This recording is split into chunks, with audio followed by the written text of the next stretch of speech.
En nuestro programa anterior finalizamos la lectura del capítulo 5. Nehemías había encontrado toda clase de oposición que uno pudiera imaginar en la reedificación de los muros de Jerusalén. Satanás había estado muy activo y había puesto en su camino toda clase de obstáculos que pudieran causar que él tropezara y cayera, que fracasara en su propósito. Satanás está haciendo lo mismo con nosotros hoy. La única diferencia es que en nuestra experiencia él muchas veces tiene éxito y nosotros fracasamos. Dios no quiere que nosotros fracasemos y Él ha provisto todo lo necesario para que no seamos vencidos. Sin embargo, lo somos. Ahora, en el caso de Nehemías, no fue así. Llegamos pues al capítulo 6. El muro está prácticamente terminado. Vimos en nuestro programa anterior que lo que perjudicó más a Nehemías fue el hecho de no estar recibiendo salario. Era una persona que no buscaba nada para sí mismo. Estaba haciendo un gran sacrificio para reedificar el muro de la ciudad. Luego él se dio cuenta que algunos de sus hermanos, especialmente aquellos de alto rango, se habían dedicado al negocio de los bienes raíces, así como el de los préstamos. Estaban ganando dinero mientras se aprovechaban del sufrimiento de las demás personas y de las dificultades que ellas tenían. Y como resultado, esto hizo enojar mucho a Nehemías, pero él pudo arreglar este asunto y lo hizo de una manera muy directa. Uno no puede andar con manos de seda, digamos, cuando trata con aquellos que desde adentro están haciendo cosas que no son honestas ni honradas. Hay aquellos en nuestras iglesias, amigo oyente, que están actuando así y debemos reconocerlo. Cuando usted escucha a alguien que habla de una manera muy santurrona y que utiliza palabras muy espirituales, no quiere decir que son verdaderamente espirituales. Puede ser algo que utilizan como camuflaje. Usted se da cuenta que ellos tienen sus manos listas para recoger cualquier cantidad de dinero y que en realidad están tratando de aprovecharse al máximo de las circunstancias. A veces nos sorprende ver que haya personas que le estén vendiendo propiedades a la iglesia que ésta necesita y que lo hacen todo con una buena ganancia. También venden seguros a las iglesias y todo por el estilo. Y uno se puede dar cuenta también que ellos no son de los que dan mucho para la iglesia. Están mucho más interesados en conseguir dinero para sí mismos que para la obra de Dios. Y esto está perjudicando mucho la obra del Señor. Ahora, Nehemías logró arreglar todo eso. No quiere decir que él resolvió todos los problemas que estaban presentes y que de ahora en adelante todo sería muy fácil, porque no fue así. Notemos lo que dice el primer versículo de este capítulo 6. Cuando oyeron Sanballat y Tobías y Gesem el árabe y los demás de nuestros enemigos que yo había edificado el muro y que no quedaba en él portillo, aunque hasta aquel tiempo no había puesto las hojas en las puertas, ahora usted puede notar cómo era de honrado este hombre. Nehemías era como Natanael. En él no había engaño. Es decir, él no trataba de ser sutil, artero. Hay muchas personas hoy que están tratando de utilizar esto en la obra de la iglesia, tratando de ser demasiado inteligentes. A uno no le dicen todo lo que le deberían decir sobre ciertos asuntos. Hemos mencionado anteriormente sobre los informes que llenan y que no son completamente honrados, sino que tienen ciertas tendencias que no son muy buenas. Toda la verdad no es presentada como debería hacerse, y eso ocurre muchísimas veces, con demasiada frecuencia. El doctor Magee, autor de estos estudios bíblicos, dice que él apreció mucho lo que su médico hizo por él. Este médico es un creyente y cuando él sospechó que el doctor Magee tenía cáncer, se lo dijo directamente. El médico le dijo, Doctor Magee, le voy a decir la pura verdad directamente, porque si no lo hago así, usted no va a tener confianza en mí. Y eso fue lo que hizo. Él siempre presentó las cosas tal cual eran. Cuando él pensaba que ya no había esperanza alguna para el doctor Magee a causa del cáncer, él honradamente se lo dijo. No trató de decir una cosa por otra, no trató de ocultar la verdad. Lo dijo tal cual era. Y uno, amigo oyente, siempre puede apreciar esto. Esto es algo que es necesario en la actualidad, en los negocios, tanto como en las reuniones sociales, y también hace mucha falta, creemos nosotros, en la iglesia. De todos los lugares creemos que allí es donde hace más falta.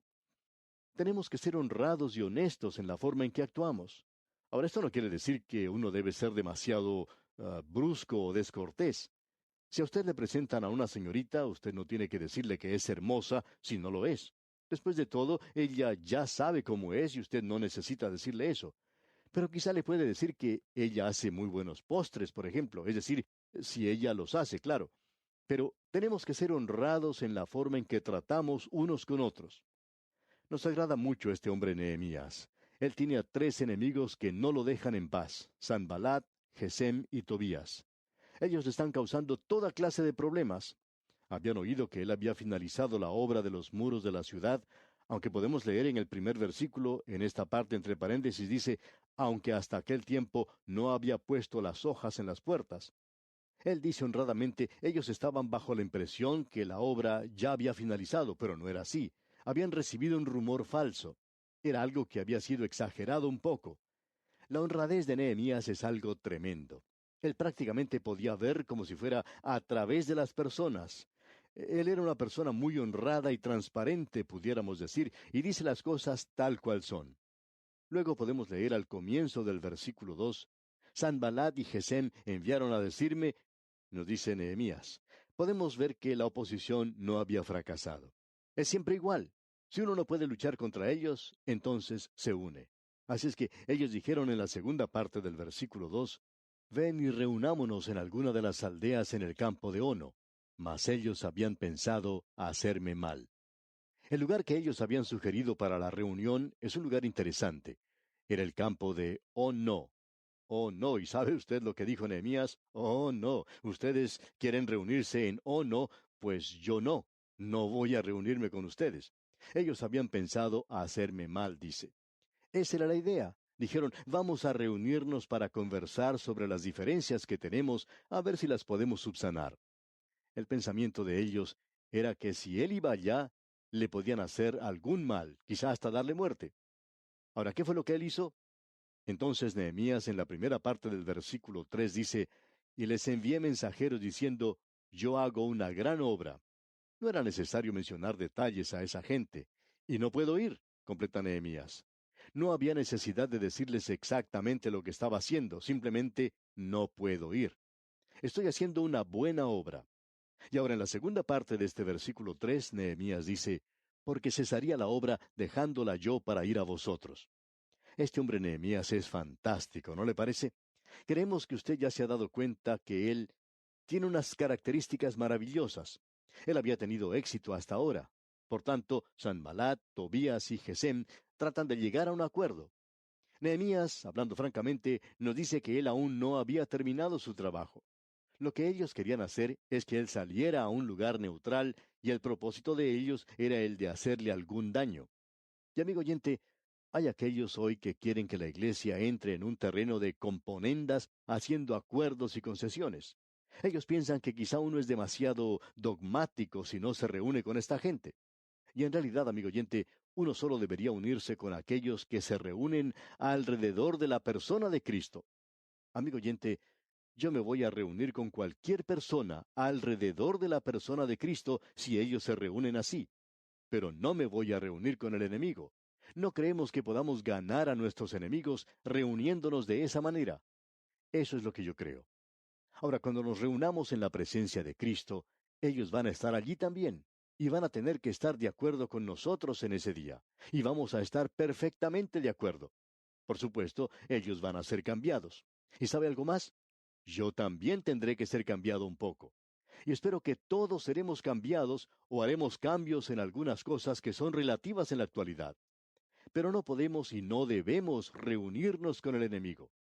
Pero si ellos creen en la palabra de Dios, si ellos creen en la deidad de Cristo, si ellos creen que Cristo murió verdaderamente por nuestros pecados y que se levantó de los muertos, entonces podemos reunirnos con esas personas y no interesa cuál nombre lleven, no hay ninguna diferencia. Algunos tienen nombres diferentes, pero ellos creen como nosotros creemos en estas cosas y uno puede reunirse con ellos. Prosigamos adelante ahora con el libro de Nehemías. Lo que Nehemías dijo es que él estaba haciendo una buena obra, un buen trabajo, y que no tenía tiempo para perder para ir a conversar con ellos.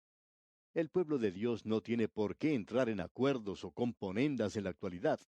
Este hombre Nehemías toma una actitud intransigente con ellos. Y leemos aquí en el versículo 4 de este capítulo 6 de Nehemías, y enviaron a mí con el mismo asunto hasta 4 veces, y yo les respondí de la misma manera. Esta gente era bastante insistente. Esta clase de personas siempre lo hace así. ¿Quiere usted saber si ellos querían ser amigos y llegar a alguna clase de acuerdo? Notemos lo que dice aquí el versículo 5. Entonces Sanballat envió a mí su criado para decir lo mismo por quinta vez, con una carta abierta en su mano.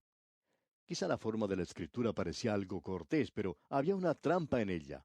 Era como un anzuelo con una carnada. Era una carta terrible en la que contenía una amenaza. En la primera parte del versículo 6 leemos, en la cual estaba escrito, se ha oído entre las naciones, y Gasmu lo dice, que tú y los judíos pensáis rebelaros. Este hombre Gasmu parece que siempre está con nosotros. Es el peor de ellos en lo que a chisme se refiere. Se lo menciona también como Gesem.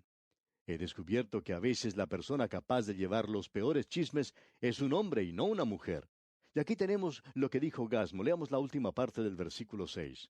Y que por eso edificas tú el muro con la mira, según estas palabras, de ser tú su rey.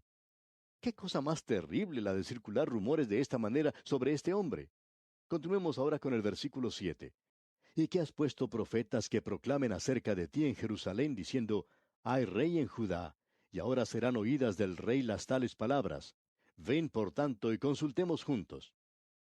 Como usted puede apreciar, amigo oyente, él está amenazando a Nehemías. Él dice, este es el informe que nosotros hemos oído. Queremos saber si es verdad o si es mentira, porque nosotros ya estamos listos para pasarle esta información al rey. Amigo oyente, ellos deberían esperar hasta que estos chismes se convirtieran en realidad, que por supuesto nunca llegaría a suceder antes de informar al rey. ¿Por qué no determinar primero si estas cosas eran reales, si eran ciertas, si eran verdaderas o no, antes de pasarle los chismes al rey? Esta gente, pues, no es muy amigable que digamos. Ahora el versículo 8 dice, entonces envié yo a decirle, no hay tal cosa como dices, sino que de tu corazón tú lo inventas. En realidad, tú no has escuchado nada, todo lo estás inventando, es lo que dice Nehemías. Es una forma muy cortés la que usa Nehemías para llamarlo mentiroso. Él dice en realidad que son unos mentirosos, y prosigue aquí en el versículo 9, porque todos ellos nos amedrentaban diciendo, se debilitarán las manos de ellos en la obra y no será terminada. Ahora pues, oh Dios, fortalece tú mis manos. Nehemías va al Señor en oración y le dice lo que le están haciendo para debilitarlo y para estorbar la obra del Señor. Él le pide al Señor que le dé fuerzas, que fortalezca sus manos. Y luego dicen los versículos 10 y 11, vine luego a casa de Semaías, hijo de Delaía, hijo de Meetabel, porque él estaba encerrado, el cual me dijo, reunámonos en la casa de Dios dentro del templo y cerremos las puertas del templo, porque vienen para matarte. Sí, esta noche vendrán a matarte. Entonces dije, ¿un hombre como yo ha de huir? ¿Y quién que fuera como yo entraría al templo para salvarse la vida? No entraré. Estos otros presuntos amigos pretenden tener un gran interés en Nehemías. Ellos no quieren que él arriesgue su vida, pero quieren que él haga algo cobarde. Y este hombre Nehemías tenía en sí un verdadero espíritu de discernimiento. Ahora el versículo 12 dice, y entendí que Dios no lo había enviado, sino que hablaba aquella profecía contra mí, porque Tobías y Sanballat lo habían sobornado. Nehemías está en medio de todas estas tramas y conspiraciones del enemigo que está tratando por todos los medios de destruirlo. Y dicen los versículos 13 y 14 de este capítulo 6 de Nehemías, porque fue sobornado para hacerme temer así y que pecase, y les sirviera de mal nombre con que fuera yo infamado. Acuérdate, Dios mío, de Tobías y de Sanballat, conforme a estas cosas que hicieron. También acuérdate de Noadías profetiza y de los otros profetas que procuraban infundirme miedo. Nehemías, luego de haberlos llamado mentirosos y de haberse dado cuenta de aquellos que pretendían ser sus amigos, se encuentra en una difícil posición. Él está entre la espada y la pared, como decimos. Pero él se dirige a Dios. Y aquí tenemos otra conspiración contra él. Veamos los versículos 15 y 16. Fue terminado pues el muro el 25 del mes de Elul en 52 días. Y cuando lo oyeron todos nuestros enemigos, temieron todas las naciones que estaban alrededor de nosotros, y se sintieron humillados, y conocieron que por nuestro Dios había sido hecha esta obra. Solo Dios podía haber cumplido todo eso a través de ellos. Notemos aquí que todavía no se han terminado todos los problemas para Nehemías. Todavía hay peligro. Leamos el versículo 17. Asimismo, en aquellos días iban muchas cartas de los principales de Judá a Tobías, y las de Tobías venían a ellos. Veamos ahora lo que sigue diciendo aquí el versículo 18. Porque muchos en Judá se habían conjurado con él, porque era yerno de Secanías, hijo de Ara, y Johanán su hijo había tomado por mujer a la hija de Mesulam, hijo de Berequías. Durante todo este tiempo había aquellos de adentro que eran amigos de los enemigos de Dios. Esto introdujo a Gesem y Sanballat, quienes dijeron a los nobles: nosotros somos sus amigos. Este Nehemías es una persona bastante difícil de tratar y de comprender, pero nosotros estamos procurando hacerlo. Y los hijos y las hijas se encontraban, parece que tenían algunas reuniones, y como resultado salieron casándose. Y a causa de ello, este hombre Tobías tenía información directa desde los muros de Jerusalén, y esto no era muy bueno que digamos. Prosigamos ahora con el versículo 19 en su primera parte. También contaban delante de mí las buenas obras de él. Estos parientes por matrimonio llegaban a Nehemías y le decían: tú eres demasiado duro con Tobías. Él es en realidad un verdadero caballero, amable y bueno. Y le contaban todas las cosas buenas que él supuestamente hacía. Y también a él le referían mis palabras, continúa Nehemías. En otras palabras, ellos estaban actuando como oficiales de enlace, es decir, llevaban cuentos de un lado para otro. Y todo lo que Nehemías decía, o todo lo que sucedía, ellos se lo pasaban a Tobías. Veamos ahora lo que hacía Tobías según la segunda parte de este versículo 19. Y enviaba a Tobías cartas para atemorizarme. Tobías decía: he oído lo que estás diciendo sobre mí, y eso no es verdad. Y esto nos trae ahora al séptimo capítulo de Nehemías. Los muros de Jerusalén han sido concluidos, y ahora vamos a ver en nuestro próximo programa, cuando entremos en los capítulos 7 y 8, uno de los grandes avivamientos que tuvo lugar en esos días. Luego de haber finalizado la reedificación de los muros, uno debe recordar que al mismo tiempo se encontraban profetizando dos profetas, Ageo y Zacarías. Y durante este período la palabra de Dios será traída y leída al pueblo, y como resultado llegará un avivamiento. Nosotros creemos que el avivamiento puede llegar solamente por medio de la palabra de Dios. Y creemos en esos movimientos que están tratando de propagar la palabra de Dios. No estamos solos haciendo nuestra tarea, no queremos decir eso de ninguna manera. Creemos que hay otros hoy que están haciendo lo mismo. Hay predicadores y pastores muy buenos que están tratando de divulgar la palabra de Dios. Y creemos que con una base como esta puede haber un avivamiento en nuestros días. Oremos, pues, para que eso ocurra. Ahora, cuando finalicemos este estudio de 5 años que estamos realizando aquí en este programa a través de la Biblia, lo comenzaremos nuevamente. Mucho se oye hablar hoy de creer que la Biblia es la palabra de Dios. Y amigo oyente, si la creemos, entonces debemos estudiar todos los 66 libros. Ahora, al entrar al capítulo 7, como decíamos, encontramos una genealogía. Posiblemente no parezca algo interesante, pero creemos que es tan inspirado como lo es Juan 3:16. Y no decimos que es tan importante porque no creemos que lo sea, por lo menos para nosotros, pero es de suma importancia para Dios.